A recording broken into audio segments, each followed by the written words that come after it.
I'm making a makeup and skincare spreadsheet so that I can track my purchases and usage to hold myself more accountable than just I deserve this. I like this. All right, so this is more about like how much Spending money tracking. people are spending on products. I guess Yeah. this applies more to just like skincare and Yeah, it's makeup, not right? just makeup or skincare, but I think where she's coming from is in the last several years, or I guess for all of time, but especially the last several years when there's been a lot of like new makeup releases, whether it's influencers coming out with brands or just existing makeup brands, just there's a palette all the time, there's new things. And I think a lot of the beauty community is maybe a little exhausted. Just there's so much makeup and like I know because I bought a lot of palettes in the last year and now I can't wear any of them because my face is fucked. But like aside from me, I totally get this from the female consumer perspective who likes to purchase makeup. And sometimes we buy things because we're just like, I've had a hard week. I deserve this. And you buy it to make yourself feel better. And that's fine. But at the same time, the responsible side of Simply likes it when people bring up this idea of using a spreadsheet or using something to track your purchases. Now, obviously, we're in a different position in our lives right now, thanks to YouTube and everyone's support. So I don't necessarily face the same like challenges and decisions when it comes to buying myself a luxury item. But if I think back to when we used to live in the condo or when I was in university and I was definitely like aware of my finances, one thing that really helped me not just blow my money on random things I wanted to make myself feel better in the moment was to actually look at what I was spending my money on. And it's one thing to just like open your bank account and scroll through the last 30 days history of what was on your credit card. Don't just do that because that's not enough effort there to really get a picture. Is go through the last like 6 months to a year of all of your purchases. It's going to take some work to do this, but put them in a spreadsheet and categorize them.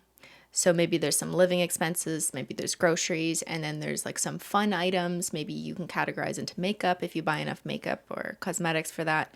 And look at what percent and what dollar amount you spent on things that maybe you didn't need. And I think just the knowledge alone of seeing how you've spent your money in the last year will help you make decisions in the future. It's hard for me to, or for anyone to tell you specifically what percent of your money you should spend on makeup. Like I can't tell you that. You probably don't even know exactly what is the appropriate percentage.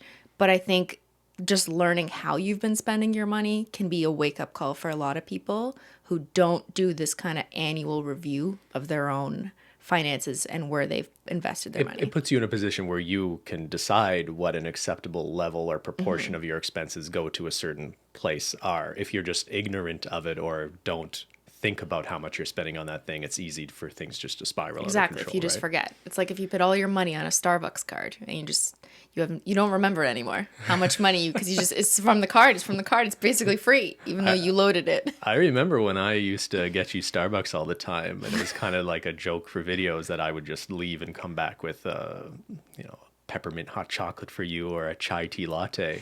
I added at the end of 1 year, I added Yeah. it up, and it was an absurd amount of money spent just on sweet drinks from Starbucks. I guess we're way past, like we don't really do that at this point, but No, even pre-pandemic, we stopped buying from Starbucks. Like I just started making tea myself at work or yeah. at home, and I still do that.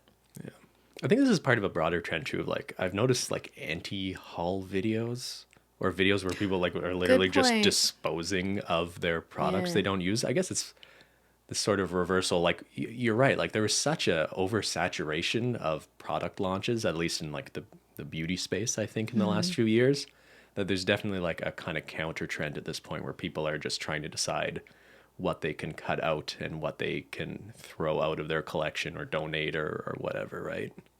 Yeah, for sure. And it's okay. It's not like you're not. I'm just thinking of her saying, but she deserves this. And we should all be able to deserve like little nice luxuries when we can afford it. But if it's going to harm our financial health, then that's probably not the best decision, right? And it's not up to someone else to tell you that. It's kind of up to you to look at your own finances and your own situation and decide what makes sense for you. What do I like? I guess I don't have a skincare routine, but do How most much is it? would most women Oh, need oh. a spreadsheet to keep track of all their skincare I products? mean, I want to say yes. Really? Like there is so much, Ben. You don't even know. They don't just Like wash their face. no, no. I've There's got face soap wash. and No, shampoo. there's toners, there's peels, there's exfoliators, there's day moisturizers, there's night moisturizers, there's eye moisturizers, there's retinol, there's I don't even know more because I don't know enough. But there's so many, and sometimes you want to try from one brand and it doesn't work out and you can't always return it. I mean, I guess some companies maybe let you, but for the most part, no. And then you try another brand, and oops, there goes $60 for the one that you just didn't like. And that was just one item of like a 6 care item routine. And these things really add up. And now no one has to buy, the $60 Sephora line skincare. There are options from the drugstore, of course, that are more affordable. But there's a lot of pressure on social media, and I think a lot of frustration growing that people are upset with bigger influencers doing like luxury hauls. And not that you don't have the choice. Obviously, you can choose to watch this content or not. But I know what you mean by the anti hauls. I've kind of seen that rise up in the last couple of years too, and it's about people saying what they're not going to buy, which is interesting and which might actually be a helpful tool for consumers because it kind of just like makes you check in before you make that purchase and makes you think, wait, do I really need this? So it's another I don't know why you tactic. need to make content about what you're not gonna buy. Like, it's not something I would click on. I don't care Well, what people yeah, I aren't hear buying.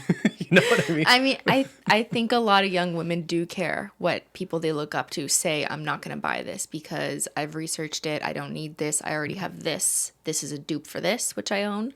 And that kind of information can help consumers consider a purchase that they might have just made on a whim. And now they're like, you know what? You're right. I don't need it.